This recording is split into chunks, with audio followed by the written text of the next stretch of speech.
예수 그리스도의 나심은 이러하니라. 마태가 나지막하게 그러나 단호하게 예수 그리스도의 나심을 선포하고 있습니다. 아기 예수의 오심을 기다리는 마리아와 요셉 부부가 있었습니다. 근데 귀한 것이 선포된다고 하지만 그런 귀한 것이 선포될 때마다 또 갈등이 없지는 않습니다. 주의 일을 감당한다고 해서 모든 것이 다 그대로 다 풀리고 모든 것이 다 꼭 이루기를 바라지는 않아야 할 것 같아요. 예수 그리스도의 나심은 이러하니라 그랬지만요, 그 얘기를 듣고 마음에 어렵고 힘들어서 홀로 끙끙 고민한 사람이 있었습니다. 20절 한번 읽어주시겠습니까? 이 일을 생각할 때 예, 거기까지요. 이 일을 생각할 때에 정혼녀 마리아가 아기를 가졌다는 겁니다. 그 약혼녀였는데, 그래 앞으로 남편 될 요셉은 그 이야기를 듣고 굉장히 마음이 힘이 들었습니다. 나랑 정혼녀였고 그랬는데 아기를 가졌다고. 그래서 굉장히 마음이 힘들어하며 그 일을 생각했다는 겁니다. 그래서 생각하면서 어떻게 하면 좋을까? 어떻게 하면 좋을까? 근데 이렇게 어떻게 하면 좋을까? 어떻게 하면 좋을까? 했지만 가만히 요셉을 보면요, 사실 이 무렵에 마리아에 관한 얘기를 많이 하지 요셉에 관한 설교는 별로 하지 않아요. 근데 이 요셉이라는 이 남자 가만 보면요, 그가 심지가 깊고 관대하고 세상과 사람을 사랑으로 품을 줄 아는 사람이었던 것 같아요. 그래서 뭐라고 합니까? 그는 그의 어머니 마리아, 그의 어머니, 그는 예수님을 말해요. 어머니 마리아가 요셉과 약혼하고 동거하기 전에 성령으로 잉태된 것이 나타났더니, 이건 청천벽력이죠, 뭐. 청천벽력입니다. 그래서 남편 요셉은 많이 생각하다가 어려운 사람이라 그랬어요. 19절에 그를 드러내지 아니하고 가만히 끊고자 하여. 드러내지 아니하고 가만히 끊겠다고 생각했다는 겁니다. 이 당시 아기를 가지면은, 결혼하지 아니하고 아기를 가지면은 공개 재판을 하고 돌로 쳐서 처형하는 것이 마땅한 시대입니다. 또 가부장적인 시대이기 때문에 남자에게 모든 권한이 다 주어져 있는 그런 시대이기도 했습니다. 창피줘도 그는 너무나 합당한 그런 절차였거든요. 근데 이 요셉은 가만히 끊고자 하여라고 했습니다. 그러니까 아기 엄마 마리아를 존중하고 아끼고, 그가 비록 아기를 가졌다 할지라도 나와의 인연은 없다 할지라도, 그죠? 그를 조용히 보내줘야겠다고 마음먹었다는 겁니다. 이 요셉의 마음의 갈등은요, 사실 배신감이나 분노 이런 건 있지 않았겠습니까? 또 아기 예수의 오심을 얘기하는데 왜 이렇게 이런 관계, 어색함이나 불편함 이런 걸로 오심을 얘기하고 있을까요?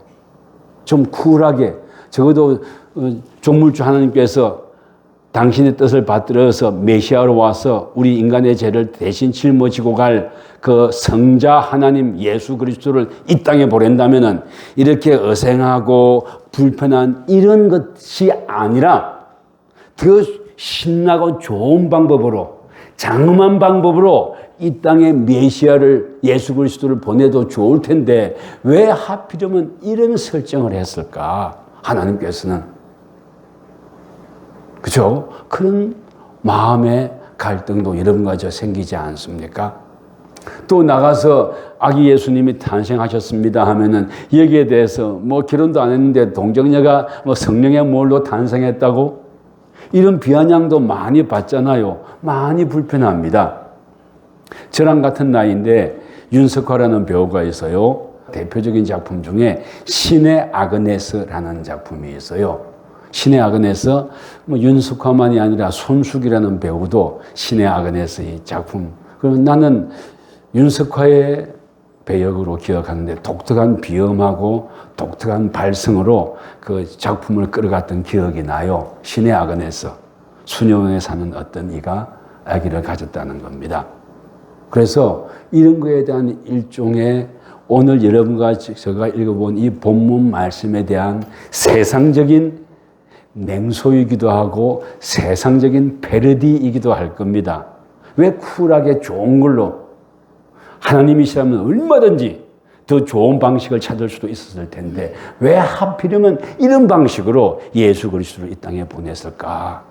그리고 요셉, 이 정말로 괜찮은 남자 보니까 정말 요셉 괜찮은 남자입니다. 여기 예배드리고 있는 우리의 비전에 있는 교회 남자들만큼이나 괜찮은 남자들이에요. 속으로 괜찮은 남자라는 말에 좀 그렇지 않다고요? 제가 보긴 그렇습니다. 또 설사 그렇지 못했다면 그렇게 되면 됩니다. 예, 어쨌든 간에 괜찮은 남자예요. 그런 배신감이나 분노, 어색함, 불편, 오해와 위기 이런 것들이 많았겠지만 그는 정혼녀 마리아를 망신을 주고 내치는 이런 것을 선택한 것이 아니라 조용히 속 깊은 배려와 또 남다른 인품과 절제 이런 걸로 조용히 보내주기로 작정을 했습니다. 근데 그렇게 작정한다지만은요, 그 작정했다고 해서 여러분들 삶을 살아보면 복잡하고 어렵고 힘든 일을 만나면은 작정했다고 해서 그것으로 끝납니까? 우리 인간이라는 게 그렇지 않잖아요. 내가 불편하고 어색하고 힘든 일을 만난다면요, 내가 마음에 작정을 했다고 해서 그걸로 쿨하게 끝나는 일은 아니잖아요. 인생이라는 것, 그 본질 자체가. 그렇게 마음 먹었음에도 불구하고 밤에 잠들기 전에 요셉은 이 일에 대해서 곰곰하게 생각해 봤다는 거예요. 작정했음에도 불구하고. 그것은 그의 앞으로 그에게 닥칠 삶에 대한 두려움과 힘든 것도 있었을 거라는 뜻입니다. 그래서 그가 이렇게 갈등하고 그럼에도 불구하고 갈등이 있고 힘들었음에도 불구하고 어떤 보복적인 정의라든가 또는 네가 이만큼 해서 눈에는 눈, 이에는 이라고 해서 대갚아주는 그런 것이 아니라 깊은 사랑으로 한 인생을 품어줄 줄 아는 그런 모습이 요셉에게 보입니다. 그래서 타인을 향한 깊은 사랑의 실천 이런 것들이 요셉에게서 보입니다. 우리의 삶 속에서도 이런 게 필요한 것 같아요. 박애정신이라고 해도 좋고 세상의 삶을 살아갈 때 주어지는 현실을 있는 그대로 받아들이는 것이라고 해도 좋고요. 여러분들 좋은 일을 한다 해서 꼭 좋은 리액션이 있는 건 아닙니다. 어제 그저께 전도하러 나갔거든요. 그래서 참 좋았어요. 그런데 어떤 꼬맹이 하나가 품에 화분을 2개를 안고 낑낑거리며 학교에서 집으로 돌아가는 게 그 신호등을 건너오는 거예요. 이 녀석이 이쁘기도 하고 신통해서 네가 안고 가는 이 화분의 꽃의 이름이 뭐냐 했더니 잘 모른대요. 그래? 그러면 네 다음에 한번 알아가지고 나한테 알려줄래? 하고 이 녀석이 신통해가지고 둘이서 같이 셀카를 찍었습니다. 그리고 사탕도 이거 안고 가는데 손에 못 받으니까요. 위에다 한 3개쯤 얹어주고 저는 사탕을 아낌없이 줍니다. 여러분들이 그렇게 줄 수 있도록 해주시니까. 그래서 기쁘게 또 보자 하고 보냈어요. 근데 한 20분쯤 후에 어떤 아주머니가 막 헐레벌떡 찾아왔어요. 사진 찍은 사람이 있냐고. 그래서 제가 찍었다고. 같이 찍었다고. 그랬더니 사진 지워달래요. 그래요? 그럼 지울게요. 그리고 은석하고 같이 셀카를 찍었는데 나는 우리 성도들에게 사진도 보여주고 기도해 주십시오 부탁하려고 그랬는데 여러분들 좋은 의도가 있대서 그게 꼭 좋은 의도로 다 전달되는 건 아닙니다. 그래서 그걸 다 지웠어요. 지우고 쿨하게 지우고 또 그랬죠. 그러고 있는데 제 모르는 번호로 전화가 왔어요. 받지 말까 하다가 받았죠. 저는 모르는 번호 전화 안 받거든요.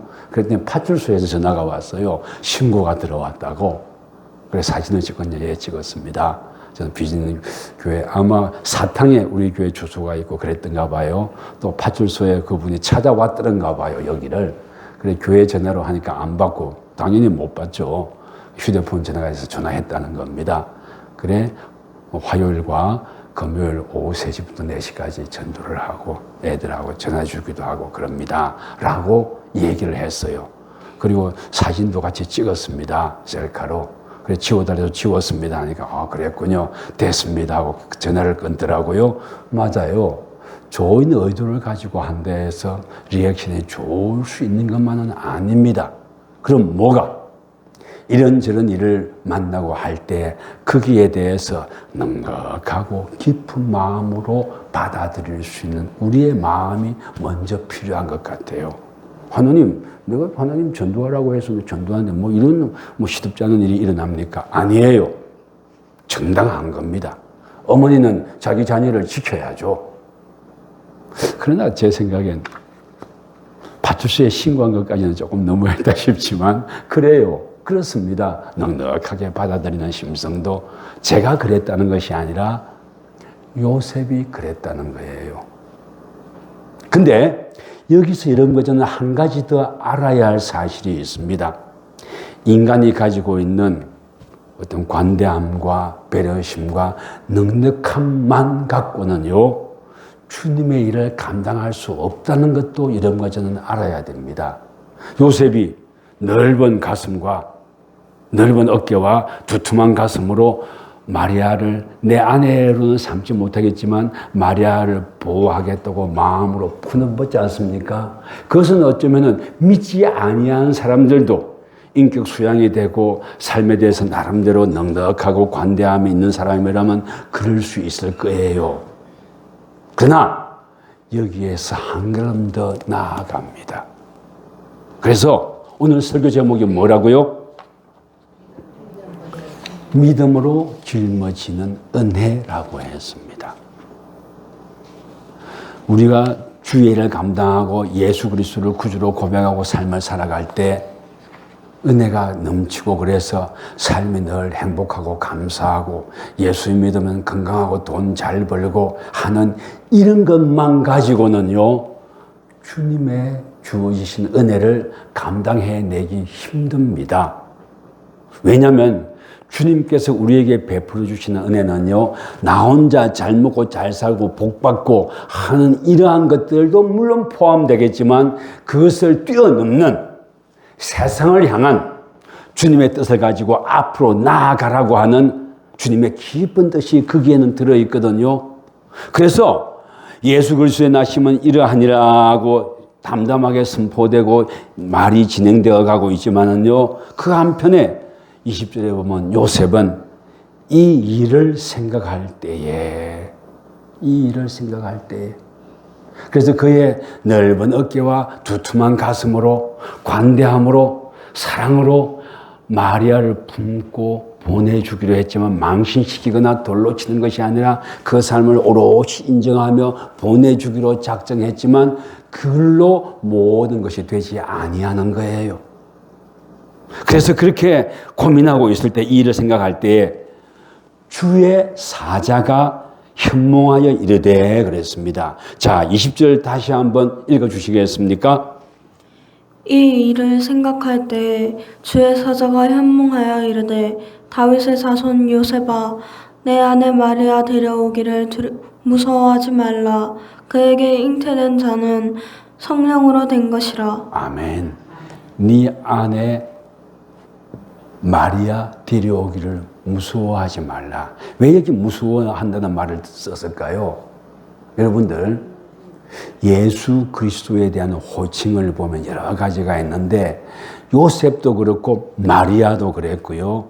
그가 한평생 따라가는 동안에 묘한 스캔들이 따라다녔습니다. 요셉이 마리아를 데리고 왔잖아요. 결혼도 하기 전에. 그래서 예수 그리스도를 낳았습니다. 근데 그 예수 그리스도에 대한 호칭이 이 성경 말씀에 보면 다양하게 나타나고 있어요. 한번 읽어주시겠습니까? 마가복음 6장 3절 말씀이네요. 이 사람이 마리아의 아들 목수가 아니냐? 예, 거기까지. 마리아의 아들 목수가 아니. 이 사람은 누구냐면 예수님이에요. 그러니까 요셉의 아들이 아니라 마리아의 아들이라고 말하고 있습니다. 마리아의 아들이라고 말했지만 이게 딴 말로 오늘날에 아주 그런 말로 바꾸면 뭡니까? 혼외자라는 거예요. 마리아의 아들. 그러니까 요셉은 그가 마리아를 품고 살아간다면은 평생 사람들이 배관시하고 손가락질하고 하는 것을 참고 견뎌야 한다는 거예요. 그걸 두고 무서움이라고 표현하고 있습니다.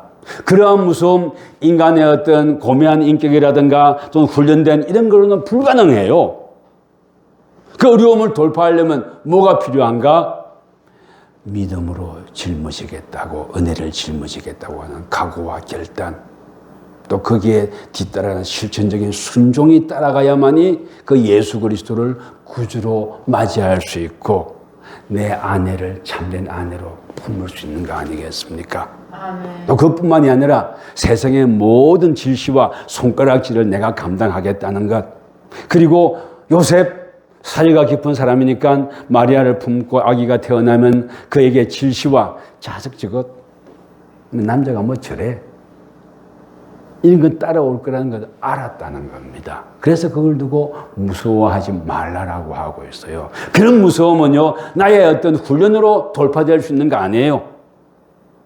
하나님께서 주시는 은혜와 그분께서 나를 향하신 깊은 섭리, 그리고 예수 그리스도의 이 땅에 오심과 그분께서 이 땅을 새롭게 치유해 갈고 우리를 구원할 거라는 그런 믿음이 없이는 이걸 돌파할 수가 없는 거예요. 그래서 성령께서 이 요셉에게 내가 너에게 부탁한다. 무서워하지 말고 하나님 아버지의 섭리하심을 믿고 내 손을 잡고 이 어려움을 한번 넘어가 주지 않을래? 이런 것 속에서 우리가 정말로 다른 정말 왜 예수님을 보낼 때 이런 식으로 불편하게 했을까 하는 그러한 문제를 넘어갈 수 있게 되는 거예요. 하나님 아버지에 대한 깊은 신뢰와 그 신뢰만이 아니라 그 신뢰에 뒤따르는 내 삶을 거기에 얹어 놓는, 내가 생각해서 주판화를 튀겨서 결정하는 것이 아니라 내 삶 전체의 무게를 하나님 아버지의 섭리 위에 내려놓을 줄 아는 그런 깊은 믿음으로 가지고, 그리고 이런 믿음을 갖고 살아갈 때는요, 여러분들 손해보는 것도 많습니다. 믿음을 가지고 살아갈 때 늘 기쁘고 감사하고 행복하지 않아요. 그것만 바라보면 어린 믿음이라고 하죠. 예수 그리스도를 구주로 고백하면서 그분의 뜻을 따라 살아가고자 할 때는 손해도 많고 불리한 점도 많습니다. 근데 성령께서 요셉에게 그럼에도 불구하고 네 나의 뜻을 따라오겠냐 하고 무서워하지 말라고 부탁하는 거예요. 그 부탁 속에서 그는 예수 그리스도의 하나님 아버지의 부르심에 승복하고 그 삶을 자기의 삶으로 온전히 받아들이는 겁니다. 그리고 예수 그리스도의 그 삶 속에서 아버지 요셉으로 마리아의 아들이 아니냐라고 이렇게 세상은 비웃는다 할지라도 요셉의 깊은 순종과 요셉의 깊은 이해와 사랑으로 품는 그것 때문에 이 땅에 올 수 있었던 겁니다. 아멘. 그럼 하필 요셉을 택했던 것은 너희들도 이 땅을 살아갈 때 너희들의 인격과 인품만 가지고는 부족할 때가 많을 것이다.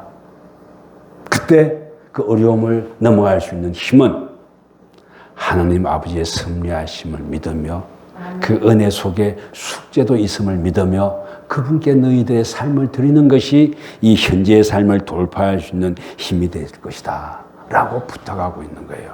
그러면서 또 뭐라고 부탁을 합니까? 뭐라고 또 그 뒤에 이 얘기를 해줍니까? 21절 한번 읽어주십시오. 아들을 낳으리니 이름을 예수라 하라. 이는 그가 자기 백성을 그들의 죄에서 구원할 자이심이라 하니라. 아멘. 예수라 하라. 임마누엘. 예수, 요수아하고 같은 말이에요. 그래 예수라 하고 이름을 그렇게 짓고, 그리고 이름을 그렇게 짓는다는 뜻은 그러한 삶을 산다는 뜻이에요. 그래서 그러한 삶을 살아달라고 우리에게 부탁하는 겁니다. 오늘날 어쩌면 여러분과 저도 믿음 생활을 하면서 요셉의 입장에 처할 때가 많아요. 정말 마리아처럼 당사자가 된다면 차라리 그냥 머리 부딪히면서 뚫고 살아가 보겠는데, 그것이 아니라 어정쩡하게 지켜보는 관계. 또 어떻게 보면 꼭 나의 문제가 아닌가 하고 비껴가는 문제인 것 같음에도 불구하고 깊은 눈으로, 믿음의 눈으로 천천히 보면은 나를 전곡으로 겨누고 있다는 것을 알 수 있는 그런 믿음의 눈을 우리에게 부탁하고 있는 거예요. 그리고 그것이 내게 비껴가는 문제가 아니라 우리가 함께 손잡고 믿음으로 돌파해야 될 문제가 많을 것을 우리에게 알려주고 있는 겁니다. 이게 오늘날 우리 이 말씀을 통해서 새롭게 배울 수 있는 사실들입니다. 여러분들도 나에게 정통으로 겨누는 문제가 아니라 나에게 비껴가는 문제인 것처럼 보일 때도 많이 있어요. 인생을 살아가 보면은. 얼핏 요셉도 비껴가는 문제가 됐어요. 마리아에 비한다면은. 그렇지만 요셉은 그것을 정통 자기의 문제로 받아들이고, 자기의 인품과 고매한 인격만이 아니라 하나님 아버지의 섭리하심을 정통으로 믿으며 그 뜻을 따라 실천하며 삶의 난제를 돌파하고, 심지어는 하나님 아버지의 섭리에 동참하는 그런 삶을 살아갈 수 있었습니다. 오늘날 여러분과 저에게도 하나님께서 이런 요청을 할 때가 많을 것입니다. 저마다 삶의 자리에서 요셉과 같은 형편에 있을 때도 많을 거예요. 비껴가려면 내밀히 내려놓으면 됩니다. 아무도 비난하지 않아요. 누가 감히 요셉을 비난했겠습니까? 뭐 심지어 요셉은 아무에게도 알리지 아니하고 가만히 밀쳐놓으려고 했는데 누가 비난하겠습니까? 여러분과 저도 이 땅의 삶을 살아가면서 가만히 밀쳐놓아도 될 예수 그리스도의 일들이 많이 있습니다. 밀쳐놔도 아무도 뭐라고 비난할 수 없을 거예요. 왜? 삶의 자리나 형편이 어떤지 우리 다 알잖아요. 다 알잖아요. 어느 누구도 비난하거나 할 수 없을 것입니다. 에도 불구하고 요셉은 그것을 자기의 문제로 받아들였던 겁니다. 그래서 하나님 아버지의 뜻이 예수 그리스도께서, 임마누엘 예수 그리스도께서 이 땅에 오셔서 그분의 구원의 뜻을 펼쳐갈 수 있었던 것 아니겠습니까? 이제 말씀 맺을게요. 우리 삶을 살아가면서 내 문제가 아닌 것 같지만, 전국으로 나를 찌르는 것 같지 않지만, 그것이 믿음의 본질적인 질문이고 믿음의 본질적인 시험을 당할 때가 있습니다. 그때 어떤 선택을 한다고 해서 어느 누구도 비난하거나 어느 누구도 힐련할 수 없을 거예요. 왜? 그것은 그 한 인간 자체가 자기의 존재, 온통 모든 존재를 다 걸어서 선택하는 문제일 것이기 때문에 어느 누구도 거기에 관여할 수가 없을 것입니다. 그러나 성령께서 우리에게 부탁합니다. 무서워하지 마라. 아멘. 데려와라. 그리고 나의 자리에 임마누엘 하나님을 이 땅에 보낼 건데 그 자리에 함께 동참하며 주님의 뜻을 따라갈 수 있는 사람이 되어주지 않을래? 하고 온유한 목소리로 우리에게 요청하고 있습니다. 저마다 그런 요청하는 음성들이 다 저마다 다르게 있을 겁니다. 그 음성에 민감하게 응답하시고 실천의 자리로 나아가는 여러분과 저가 되기를 주의 이름으로 축원합니다.